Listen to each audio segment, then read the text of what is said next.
శ్రీ గురు చరిత్ర 37వ అధ్యాయం. శ్రీ గణేశాయ నమః, శ్రీ సరస్వత్యై నమః, శ్రీ గురుభ్యో నమః. సిద్ధయోగి ఇలా చెప్పారు. నామధారక శ్రీ గురుడు ఆ సద్బ్రాహ్మణునికి గృహస్థాశ్రమ ధర్మాలు ఇలా చెప్పారు.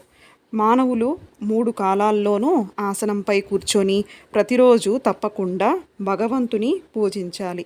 అందుకు అవకాశం లేకపోతే ఉదయం షోడశోపచార పూజ, మధ్యాహ్నం పంచోపచార పూజ, సాయంత్రం నీరాజనము అయినా సమర్పించాలి. అందుకోసం ప్రతివారు తమ ఇంట మంచి గంధము, నెయ్యి, జింక చర్మము ఉంచుకోవాలి. మానవ జన్మ లభించి కూడా భగవంతుని పూజించని వారికి నరకము ప్రాప్తిస్తుంది. అటు తరువాత కూడా మానవ జన్మ రావడం కష్టం. అన్నింటిలోకి గురుపూజ శ్రేష్టమైనది. అందువలన త్రిమూర్తులు సంతోషిస్తారు. కానీ కలియుగంలో మానవులకు గురువు యందు ఆయన భగవంతుడనే భావం కలగడం కష్టం. అందువలన మందబుద్ధులను అనుగ్రహించడానికి భగవంతుడు సాలగ్రామము, భానులింగము రూపాలు ధరించాడు. కనుక వాటిని పూజించడం వలన సర్వపాపాలు నశిస్తాయి.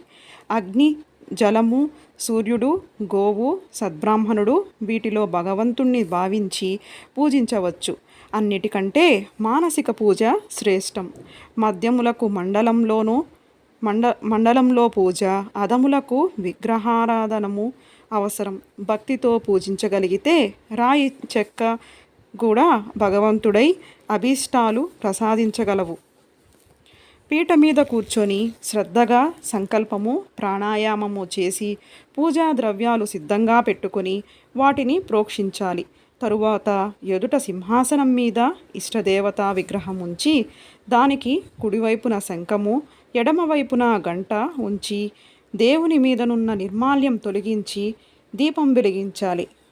మొదట గణపతిని పూజించి గురువును స్మరించి తరువాత పీఠాన్ని, ద్వారపాలకులను పూజించాలి.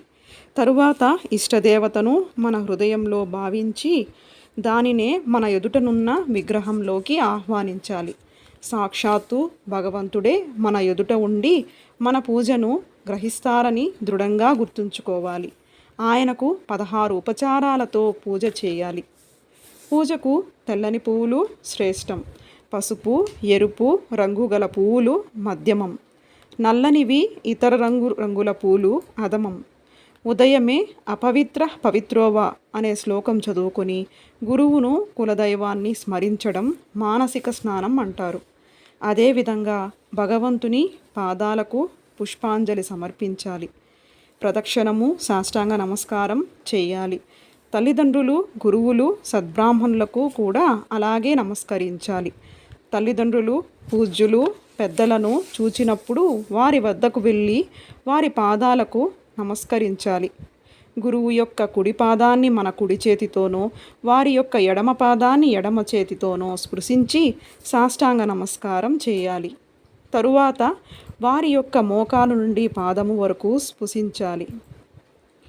తల్లి, తండ్రి, గురువు, పోషకుడు, భయహర్త, అన్నదాత, సవతి తల్లి, పురోహితుడు, పెద్దన్న, తల్లిదండ్రుల యొక్క సోదరులు, జ్ఞానవృద్ధులు వీరందరికీ గురువుతో సమానంగా నమస్కరించాలి.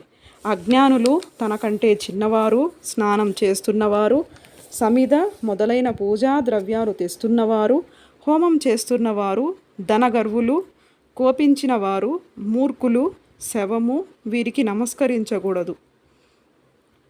ఒక చేత్తో ఎవరికి ఎప్పుడు నమస్కరించకూడదు.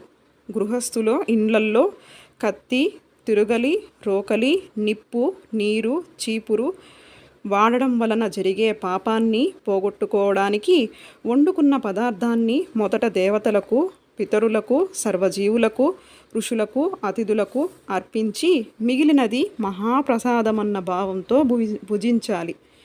దీనిని వైశ్వదేవం అంటారు.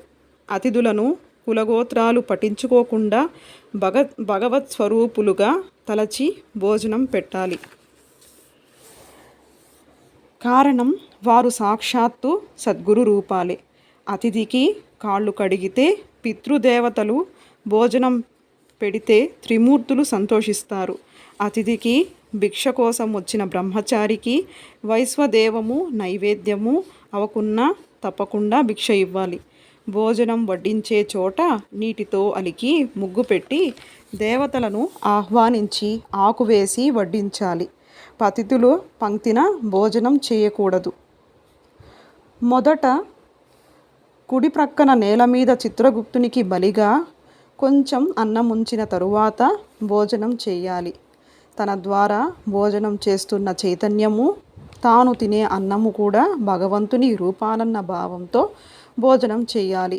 కుక్కను రజస్వలను ఎట్టి ధర్మము పాటించని వాడిని చూస్తూ భోజనం చేయకూడదు. భోజనం అయ్యాక అగస్త్య మహర్షిని కుంభకర్ణుని బడవాగ్నిని స్మరిస్తే జీర్ణశక్తి వృద్ధి అవుతుంది. సాయంకాలం పురాణాలు సద్గ్రంథాలు పెద్దల వలన వినాలి. సూర్యాస్తమయం అయినప్పుడు సంధ్యావందనము హోమము చేసి గురువుకు నమస్కరించాలి. రాత్రి తేలికగా భోజనం చేసి కొంతసేపు సద్గ్రంథాలు చదువుకొని తరువాత తాను ఆ రోజంతా చేసిన సత్కర్మలన్నింటినీ భగవంతుని ప్రీతి కోసం అని సమర్పించి నమస్కరించాలి. ఉత్తరానికి తలపెట్టుకొని నిద్రించకూడదు.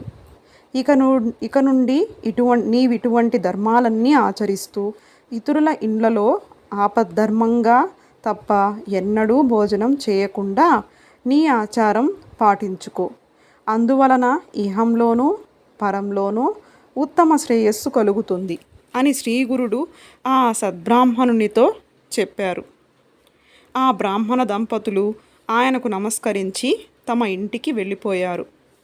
శ్రీ దత్తాయ గురవే నమః. శ్రీ శ్రీపాద శ్రీ వల్లభాయ నమః. శ్రీ నృసింహ సరస్వత్యై నమః. 37వ అధ్యాయం సంపూర్ణం.